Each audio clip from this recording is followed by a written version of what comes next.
cuando leo este texto se me parte el alma. ¿Se acuerdan lo que les dije, no? De la frustración que sentimos todos los académicos y poetas y psicólogos y gente que estamos alrededor de nuestra aparente rendición luego de la matanza de San Fernando? Bueno, pues les voy a leer uno de estos textos. Muchos de los textos los pueden encontrar en internet, traducidos en inglés, creo que en alemán, a muchos idiomas.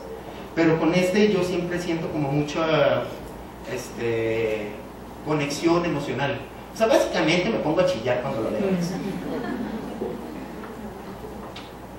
Por eso traje mi propia botellita de agua.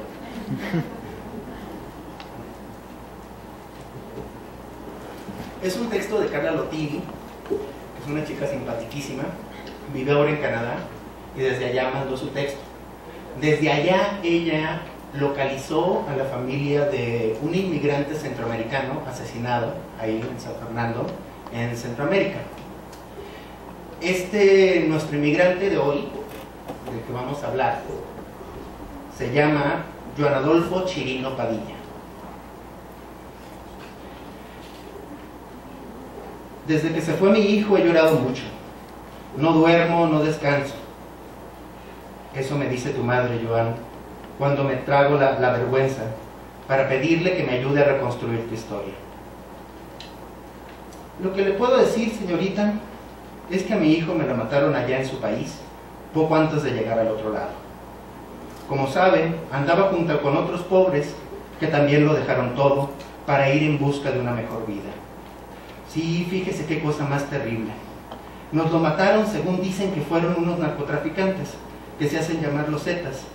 Gente mala, Dios mío, gente sin remordimientos.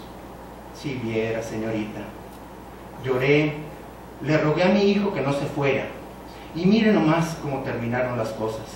Me lo quitaron. ¿Por qué? ¿Para qué torturarlo? ¿Cómo puede alguien ser tan malo con quien no le ha hecho daño? ¿Cómo pueden ensañarse con alguien que lo único que quiere es trabajar? No entiendo. Mi hijito dejó todo, todo. Madre, esposa y un bebé que acababa de cumplir 3 meses. ¿Y todo por qué, señorita? Por necesidad. Porque no tenía trabajo. Porque el gobierno roba y no nos deja nada más que hambre. Por eso se va la gente, no por gusto. Se lo dije. No te vayas, mijito, es un viaje muy peligroso. ¿Para qué arriesgarse? Y mire usted, ya no volvió como se fue. Me lo devolvieron en un ataúd. Es que no puedo creerlo. Es que cuando usted me pregunta cómo era él, veo en su rostro la esperanza, su sonrisa, las ganas de progresar. Porque mi Joan siempre fue un niño, un buen niño, apartado, inteligente, estudioso. Nunca me dio problemas. Y ya ve lo que son las cosas. Me lo mataron con crueldad. Tan buen hijo, y con un bebé al que amaba tanto. ¿Qué será de mi nieto ahora? Imagínese la pena de crecer sin él, de saber que su padre fue asesinado de esa manera, nada más porque tuvo que pasar por donde no debía, nada más por necesidad. No entiendo, no puedo. Llevo días sin dormir, en shock, desde que una exnovia de Joan me habló por teléfono. Señora, me dijo, no me diga que Joan siempre sí se fue para los Estados Unidos. Sí, mijita, le dije. ¿Cómo? No, no me diga, no, ¿por qué? ¿Ya vio las noticias? Comenzó a llorar la muchacha. Prendí la televisión y allí estaba la tragedia, señorita. Tu madre se despedaza, Joan. Llora inconsolable. Me quería morir. Le escucho llorar. Lloramos. No podía creerlo. Me puse como loca. Le grité a su hermana. Nos abrazamos, nos tumbamos en el suelo, queríamos morirnos, pensando que no era cierto, que mi hijo seguía con vida, porque la última vez que nos llamó, el 12 de agosto, un día antes, dijo que estaba bien, que nomás necesitaba $2,500 para que el coyote los cruzara. ¿Cómo es la vida, señorita? Ese mismo día hablaron del aeropuerto preguntando por él. Ya no está, le respondí llorando. Era gente del aeropuerto que lo buscaba para que entrara a trabajar con ellos. La semana siguiente, fíjese nomás, demasiado tarde le dije, me lo mataron en México. Así le digo, no puedo creerlo. No duermo pensando en dónde estará mi Joan, cómo estará, porque saben, esa tarde me llamaron por teléfono preguntando si éramos sus familiares. Nos dijeron que había sucedido algo terrible, lo que ya sabíamos, pero no podíamos creer. Yo no quería ver las fotografías que nos enviaron por la computadora. Tuve que hacerlo. Era mi hijo, mi Joan. Lo reconocí por su lunar en la costilla derecha y por su ropa. Es demasiado siquiera recordarlo, señorita. Perdone, ya no quiero pensarlo muerto. Mi hijo no se ha ido. Está aquí conmigo. Le platico. Lo siento. Para mí, esto no ha ocurrido. Para mí sigue vivo. Por eso, en septiembre, le festejamos su cumpleaños como a él le gustaba, aquí en Honduras, con mariachis.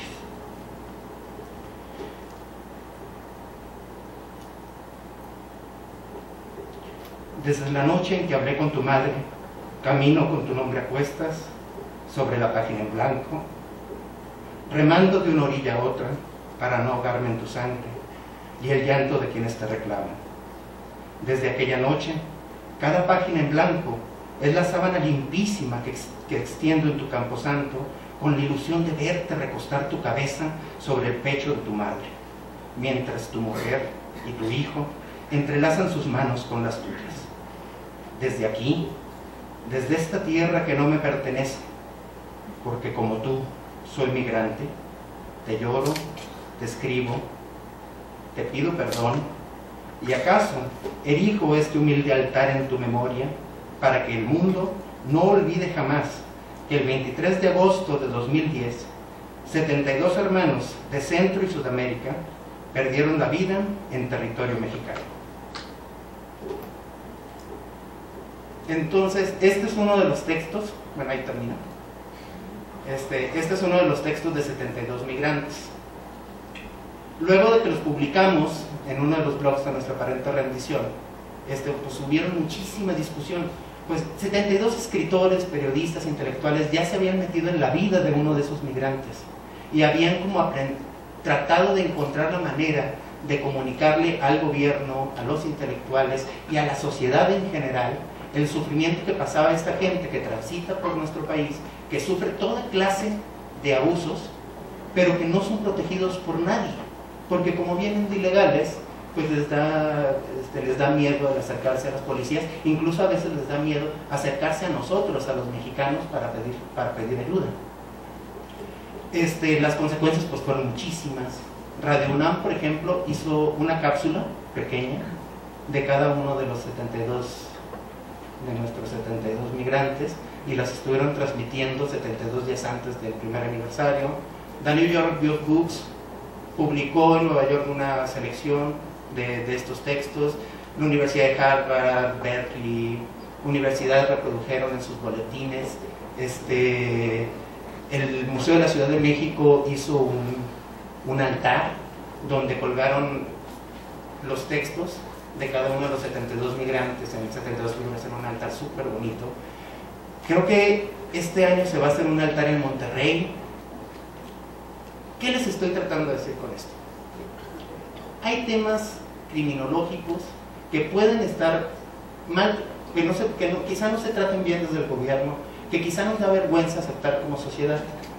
Y nosotros, como gente que tiene la oportunidad de estar en una universidad, de recibir educación, tenemos que buscar estrategias de comunicación que vayan empujando mejores políticas, que vayan empujando una incluso mejor actitud social frente a nuestra especie, frente a otros seres humanos que pasan por este país.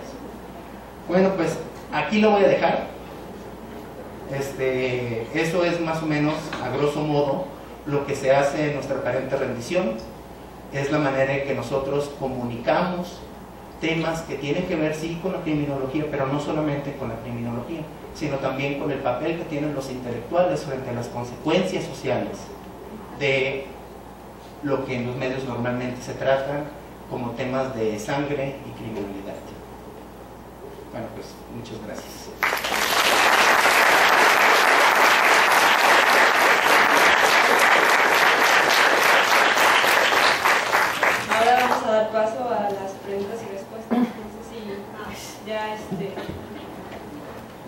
pasar las preguntas.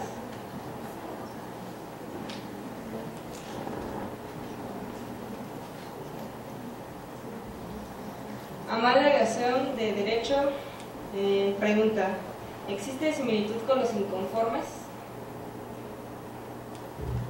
¿Similitud entre quién y quién? Entre los inconformes y quién.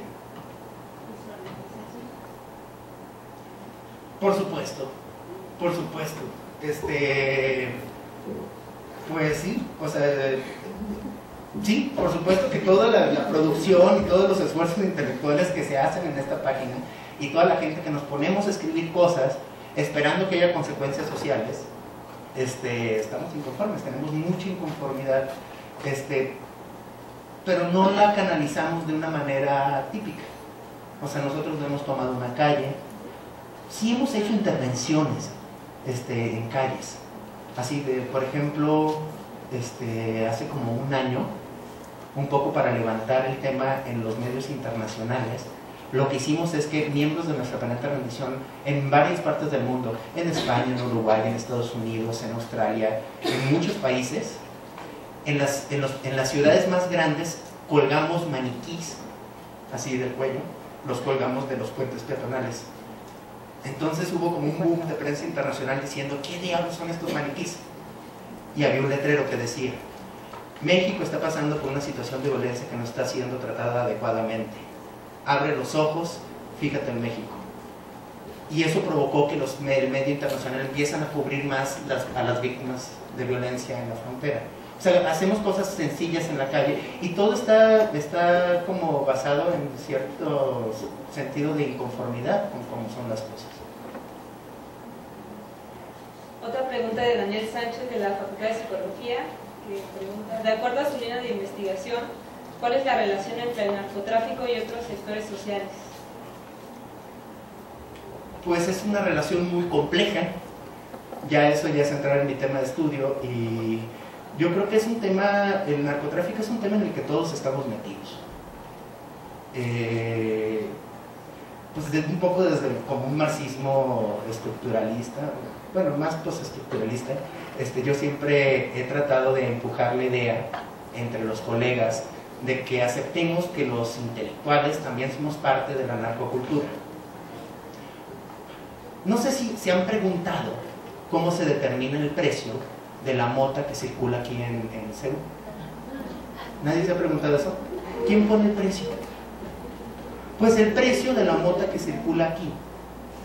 Pues una parte, evidentemente, se va para su producción, ¿no? Hay un campesino en Guerrero, o en Sinaloa, o en alguna parte del país produciendo, o aquí mismo cerca de la Ciudad de México, ¿no? Entonces, pues es un costo, eso. Necesita semillas, herramienta, mano de obra, tiene que pagar eso. Pero del precio ese que uno paga por un churro de mota, también hay una parte que es el riesgo de traértelo hasta Seúl. El riesgo que te cobra el que te da el servicio, el dealer. El dealer tiene que cobrar por el riesgo que él sufre porque lo encarcelen, o que lo maten, o que algo le hagan a su familia, ¿no? Por eso es que es tan caro, porque uno tiene que pagar por el riesgo. Ese riesgo aumenta cuando el gobierno se mete, cuando el gobierno manda policías.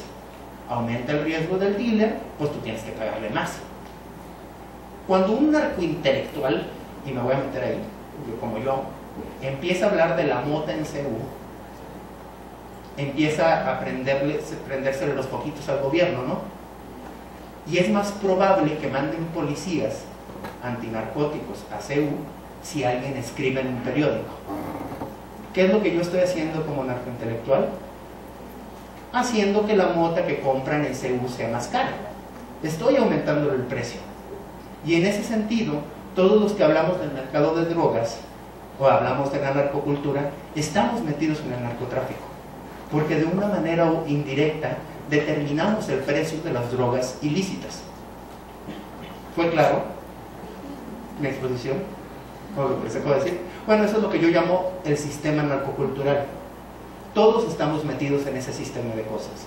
Los narcointelectuales, los consumidores, los campesinos pobres de Guerrero que arriesgan también la vida para producir nuestra mota, y así.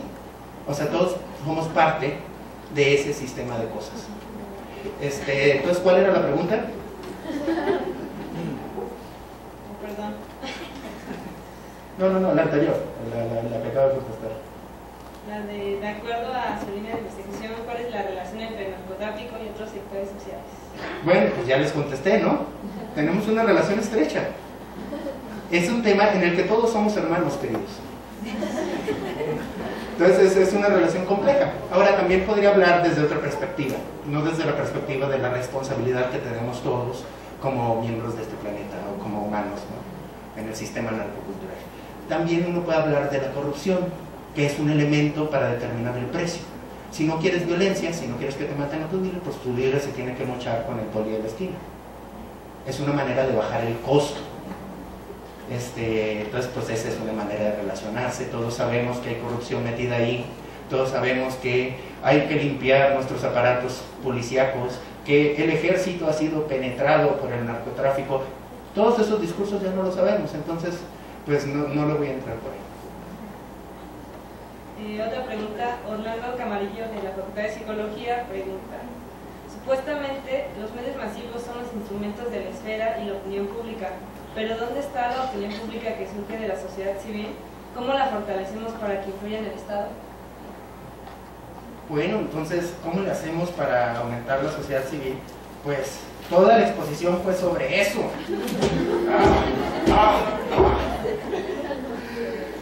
Creando y comunicando. No se necesitan muchos recursos, se necesita un poquito de inteligencia y estrategias de comunicación, inventar buenas estrategias de comunicación. Nuestra aparente rendición, ¿saben cuál es el presupuesto de nuestra aparente rendición? ¿Cuánto se imaginan que cuesta hacer este tipo de cosas? Es 0. No recibe un quinto. Son mails entre compas. Básicamente, a mí me llega un mail de Lolita y yo le escribo un texto y lo subimos al blog. Y es un texto que habla sobre la legalización, ¿no? Y que habla sobre la posibilidad de que eso ocurra, porque ya ocurrió en el pasado. O lo recibe Carla Lotine y escribe un texto maravilloso como el de Joan, nuestro Joan. Entonces, con un poco de inteligencia, con iniciativa y pues regalando un poco de tu tiempo, puedes participar en esto de la sociedad civil. Ahora, en nuestra aparente rendición también se puede colaborar. Quien quiera puede mandarnos un texto y entre los voluntarios nos editamos unos a otros. Cualquiera puede entrarle a la comunidad. Nos preguntan mucho cómo colaborar. Pues una manera es con el blog del que les conté, Menos Días Aquí. Pueden donar una semana de su tiempo para contar los muertos, contar brevemente la historia de los muertos de una semana. Y vamos construyendo este memorial de los muertos por violencia en México. Pueden ayudar a eso. Simplemente manden un mail, menosdiasaqui@gmail.com, menosdiasaqui@gmail.com, y ahí pueden ustedes ser voluntarios y dedicarle una semanita nomás a fijarse, a registrar a las víctimas de violencia de este país. Igual y les toca una semana sencilla, que solo hay 200, 300 muertos. Les puede tocar una semana complicada, en que haya 700, 800, 1000. Es un trabajo duro, pero hacerlo una semana, les juro que te cambia la vida, te cambia la perspectiva, o sea, te das cuenta de lo que ocurre en nuestra nación. Pueden escribir un sueño, eso es otra manera de colaborar.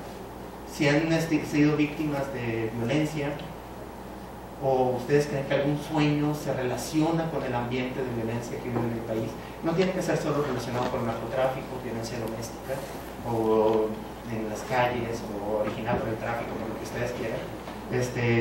Si quieren contarnos un sueño, pues pueden contar uno de sus sueños en el blog de Sueños Anónimos. Pueden ayudar a construir, para Sueños Anónimos nada más escriban a suenosanónimos@gmail.com. Pueden ayudar a construir el directorio de asociaciones. Hay un blog en el que hacemos un recuento de todas las asociaciones que hay en todo el país, está georreferenciado, Entonces pueden escribir a narasociaciones@gmail.com y ayudar a hacer ese registro. Pueden ayudar a editar cartas de desaparecidos. Cuando desaparecen a alguien y las familias empiezan a buscar a su gente, nosotros tratamos de contactarlos, pero hay muchos a los que no tenemos tiempo de llegar. Entonces ustedes pueden hacer el trabajo de buscar a las familias de los desaparecidos y pedirles que le escriban a sus desaparecidos para que quede registro en la página de que hay gente buscándolos. Pueden ayudar a eso. Traducciones, si saben inglés, muchas veces nos mandan textos de académicos o activistas de Estados Unidos o de Europa en inglés pidiéndonos que los publiquemos en la página, pero pues no nos damos abasto para hacer las traducciones, el mantenimiento de la página y todo el rollo. Entonces pueden ser voluntarios para traducir un texto de algún académico gringo que está tratando de colaborar, o algún texto de algún intelectual inglés, que luego nos llega de todo, o sea, desde la mamá del desaparecido hasta el intelectual inglés que tiene algo que decir. Entonces pueden ayudar a traducir. Si ustedes escriben algún texto de corte histórico, psicoanalítico, sobre clínica para gente en síndrome postraumático, si ustedes quieren ser voluntarios para tratar a periodistas que están en estado de shock o familias de desaparecidos o muertos, también pueden comunicarse con nosotros a nuestra parenterendición@gmail.com y trataremos de canalizarlos con organizaciones o con gente con la que pueden trabajar. Si están dispuestos a participar de la creación de sociedad civil, se puede hacer. Es simplemente tener el tiempo y el lujo del tiempo para hacerlo. Entonces pueden colaborar. Esta es mi respuesta. Patricia Briones de SUA pregunta: ¿cuál es el futuro de la droga con el nuevo gobierno de Enrique Peña Nieto? Pues dicen que hay un pacto entre cárteles y él. A ver, vamos.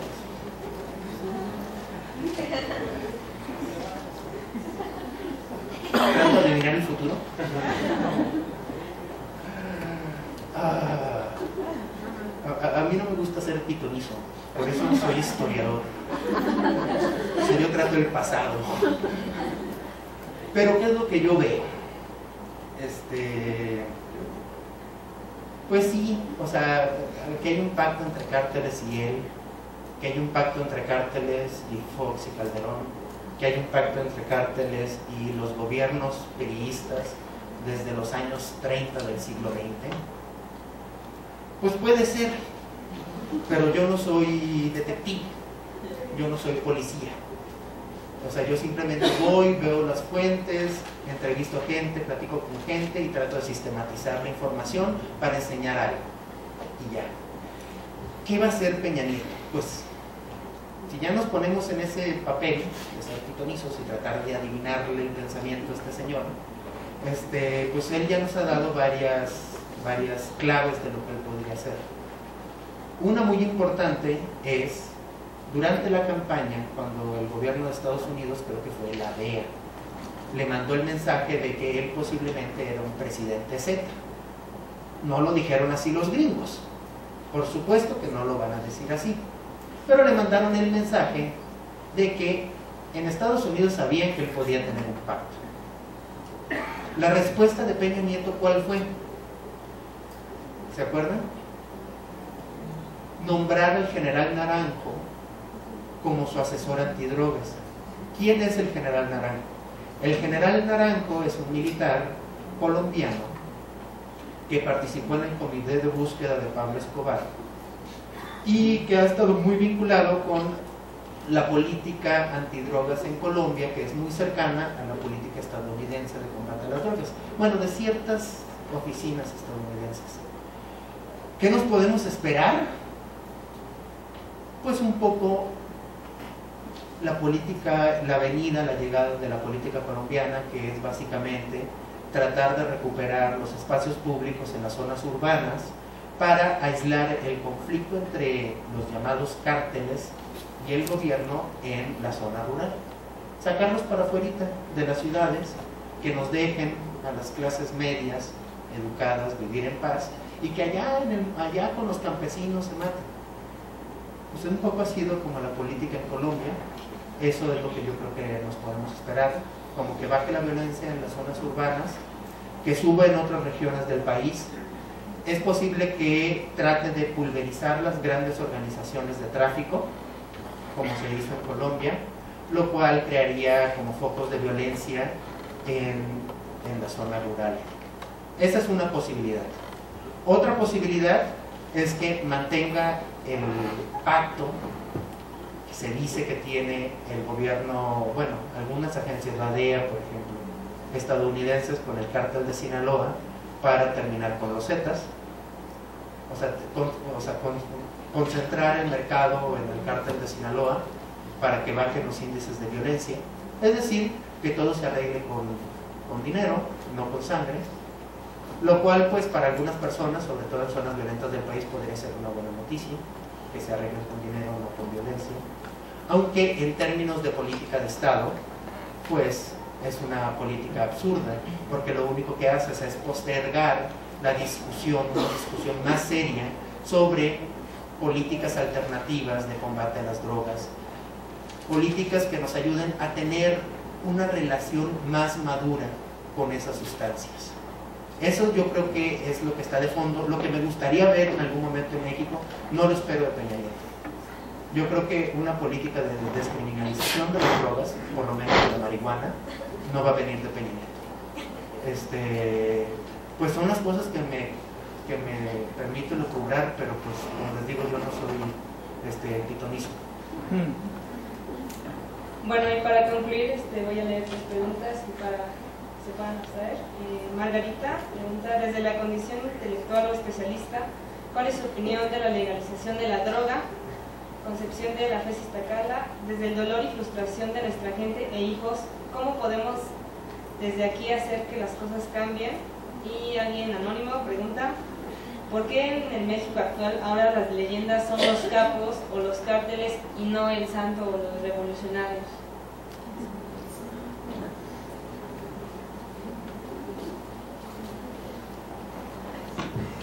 Híjole, las tres son grandes preguntas, enormes, y ya son las 5:15. ¿Hasta qué tenemos?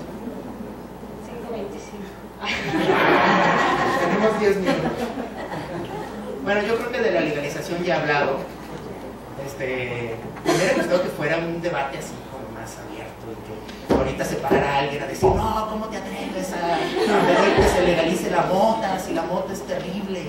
Pero pues ya fue mediado. Yo creo que se pueden tener como... yo creo que tenemos que apostar por una actitud más madura frente a las drogas. Es decir, si alguien se quiere echar un churro de mota y no va a causarle problemas a la gente, yo creo que está bien. Yo creo que pues, hay que dejarlo, mientras no le provoque problemas, mientras no transgreda la libertad de terceros o el desarrollo de terceros. Si no vas a hacerle daño con tu consumo de sustancias, con tu consumo de café, por ejemplo, el café porque no es ilegal, si también nos ponen, o el tabaco, yo fumo un montón. O sea, la verdad, yo casi ni me meto mota, ni coca, ni nada, pues, pero fumo como loco, y nadie me dice nada porque fumo. Entonces tenemos una relación muy hipócrita. Yo creo que es tiempo de que maduremos.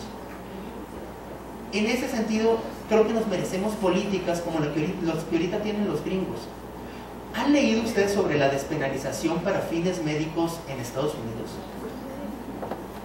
¿Ustedes saben cuántos estados de la Unión Americana tienen la mota legal? ¿Cuántos imaginan? Échenle un número.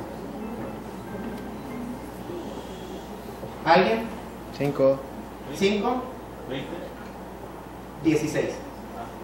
En 16 estados, creo que son 16 los estados donde la mota para fines médicos ya es legal. Ahora dicen para fines médicos, pero mis amigos en California me han dicho que ellos van con un doctor y le dicen, ay doctor, mire, estuve dando una conferencia en la UNAM y me dolió la espalda. Y les prescriben mota. Entonces con esas tarjetitas ellos ya pueden ir a la tienda, así como ir al Superama o al Aurrera o al Walmart. Van a su Walmart de Mota, compran sus carrujitos y pues si era cierto que les dolía la espalda, pues ya hacen su cataplasma y se lo ponen, o se echan su churrito en la noche para dormir. Y Estados Unidos sigue siendo el país, uno de los países más productivos de la Tierra. No les causa ningún problema. Ahora, son muy hipócritas. Al mismo tiempo, se reúnen con Calderón o con Fox y les dicen, ahí te va un varito para que compres armas y para que se sigan matando los capos que nos traen las drogas a nosotros. O sea, los gringos ya lo están haciendo, ya están legalizando la marihuana. Al mismo tiempo que mandan cientos de millones de dólares para capacitar policías que sigan matando a otros mexicanos que se dedican a llevarles drogas a ellos. Ellos